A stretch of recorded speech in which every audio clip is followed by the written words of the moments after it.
Previously I built some raised beds and filled them. Now it's time to finish the rhubarb bed and transplant rhubarb plants into the new raised bed. Now there will eventually be 4 rhubarb plants in this bed, but I'm transferring 2 from the other allotment, and I'll sit one here, one there. That is going to be left till next year because I'm not transferring both rhubarbs from up there. I'll transfer one, split it, transfer it, and leave the other one. Otherwise I'll have no rhubarb this year. So I'm leaving one up there. I can pick from that this year, and next year these will be ready to pick, and then I can transfer that one from the other allotment over there. And over here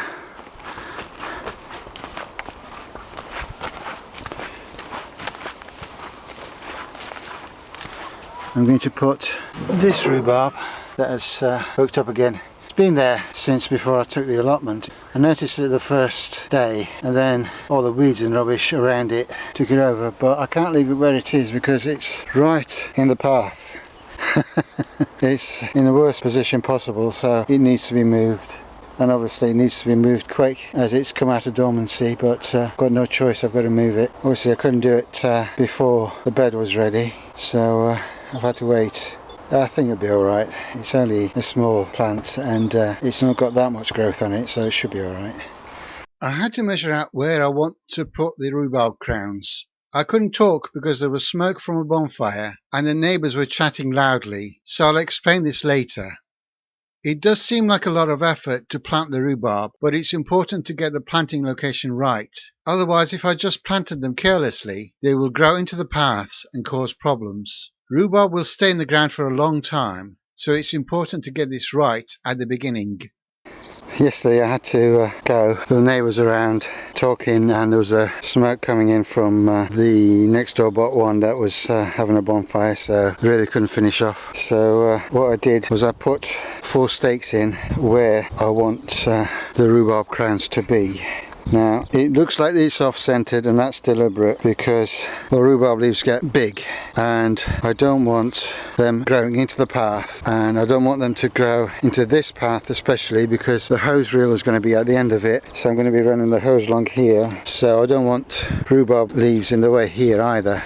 So I've made it 1 meter at that distance from this path and 1 meter from this path, so the rhubarb leaves will just about be getting to just about the end of the bed. And on this side it's 75 centimeters from this edge. It's 75 centimeters from this edge because I don't mind if the rhubarb goes into that path a little bit because I won't be going down there very often. This is not going to be a high traffic area, so I don't mind the rhubarb leaves just slightly going over to this side. So it is slightly off-centered, but that's deliberate, so it will look a little bit wonky, but there's a reason for that. And I've got the 2 end pieces on this side which will have long pieces. Anybody who's watered with a hose knows that you get to that end and you're watering things and it's just a little bit short, and you pull it and the hose goes up and over and straight into that bed and mows down whatever you've got in the bed. So that's why these are in there. And this bed won't be quite so crucial for rhubarb, but I have got pieces of wood that will fit in there when I'm watering that side. If the hose goes up a little bit and rides up a bit, it doesn't matter because this will hold it a bit and it'll stop the hose going in and breaking the rhubarb stalks. Right, I made 4 mounds and filled around the bed so that now it's got a bit of space here that I can put the compost and things in. If I angle the camera that way a bit, you can see better. So there is a good bit of height for the rhubarb crowns. Now it took all the soil that I dug out of this trench plus 11 of these big 30 centimeter pots to fill around the edges, raise the level of the bed, plus make the 4 hills. Now they won't be quite as tall and domed as they are now. Once I plant the crowns in, they'll go down a bit, but it's been raining intermittently today, so it's been a bit of a stop-start and try and do something else, but that's done. So I've got just enough time to lift this rhubarb and plant it.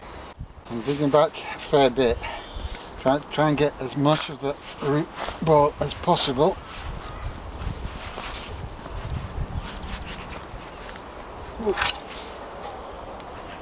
digging into something hard.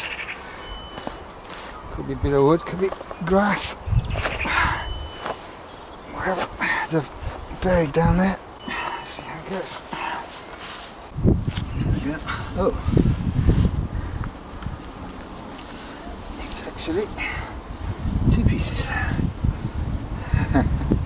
That piece is actually separate from the other piece. Right, I'll put this small piece into a pot and possibly give it to somebody. This one has got a good root system on it, so I'll put that in. Okay. Right.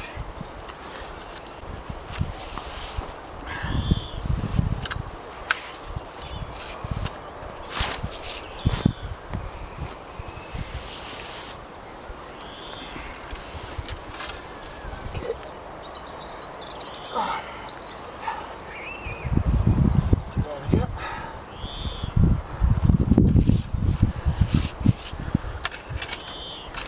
Just go around it.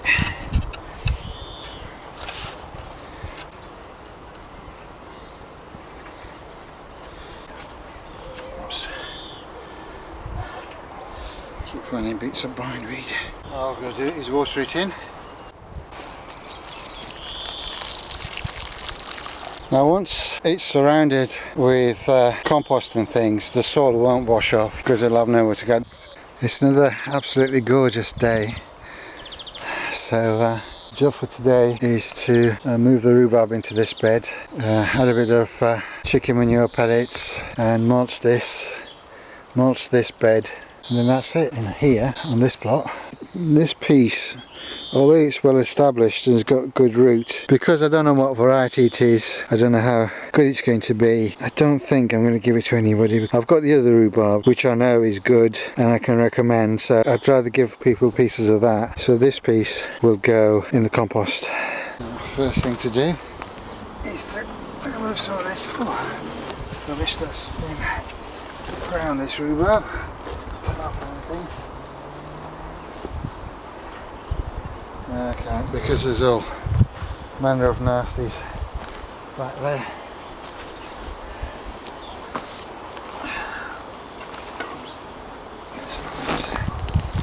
This carpet a little bit. So I can dig in. Now the reason I have to move this rhubarb is obviously it's right on the edge and it grows into the path. The reason I'm moving it to the other plot is that I want things that don't need a lot of attention on that plot, so that I can come here more often, see to things in the greenhouse and harvest beans and things like that. Whereas the rhubarb really doesn't need any attention. I wanted to split the plant into 2, but it came up in more pieces. Some were too small to bother with. The weather was wet and windy, so I couldn't record much and didn't record planting the other pieces. Right, I've got the 4 rhubarb crowns in. This one, you barely see it, but it's in there because this was a small piece. These were bigger pieces. Ideally I should have moved them earlier. That big one went into 3 pieces, 1 smaller one and 2 big ones. And then that's the one that was already here that I moved the other day. They don't look big when replanted, but they were quite a size when I dug them up. So that's 4 rhubarb. And what I can do is, obviously once they're established, I've got 2 rhubarb that I could force, and then I've got the other 2 that I can harvest during the course of the year, because once you've forced it you can't pick it again for the rest of the year. So I would force that one and then give it a year's rest to recover, and then the next year I would force this one and I would not harvest from that, and then switch back and forth, and then I've got those 2 that I can harvest the rest of the year.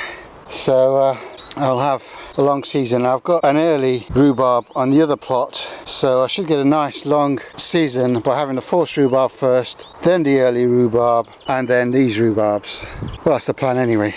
So the next job is to add some pelleted chicken manure. I'm not adding loads of well rotted manure this year because I want the rhubarb to go deep down and put its roots down. So I don't want a lot of feed around on the surface. I want it to go deep down looking for nutrients, but I will add a bit of fish blood and bone and some pelleted chicken manure. but I won't add the fish bladder bone now, because if I do, the foxes will come and dig it up this time of year. They're hungry, and pregnant foxes are desperate for anything, and they'll even dig for a bit of fish blood and bone, which I've had done to me before. So I'm not going to put any on just yet. I'll wait till there's a heavy snow and then just keep putting it on little by little, just a little touch on top of the mulch. But before I put the mulch on and the compost, I will add a bit of that pelleted chicken manure. The mice have been in and chewed the corners, that's why it's in another plastic bag. And then once I've done that, I've got this compost.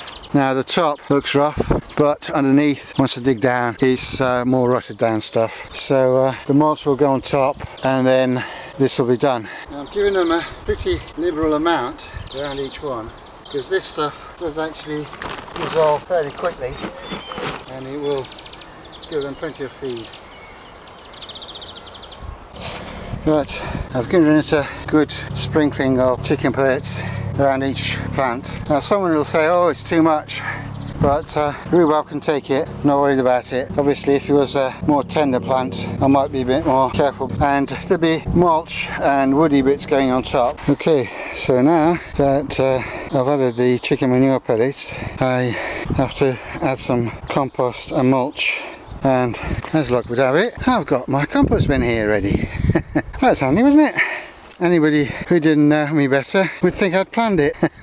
But as usual, I've put these pallets on the side of this compost bin. It was only meant to be a temporary compost bin, so it was only put in roughly and tied together, but it's lasted best part of a year and it's done its job. This is where the bean bed is going to go. It will have softened the soil underneath it, because the worms have been going up and down here for the last 10 months, going into the compost and going back down into the soil, so the soil should be nice and soft. And then I mulched the sides of the bin as well. So a couple of bits of nettles and things came through, but apart from that, it's been alright. So this bed should take no time to put together, the bean bed, once I take this compost bin apart. But before I do that, I need to put these somewhere else.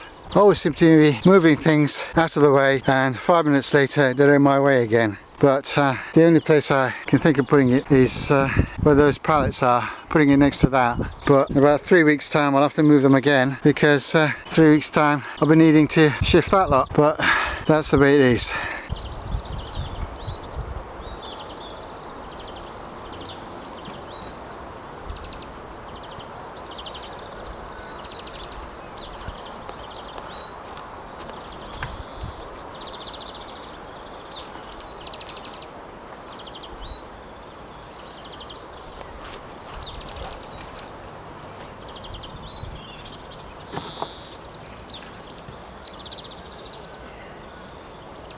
We had a bit of bramble rooting into here, saw that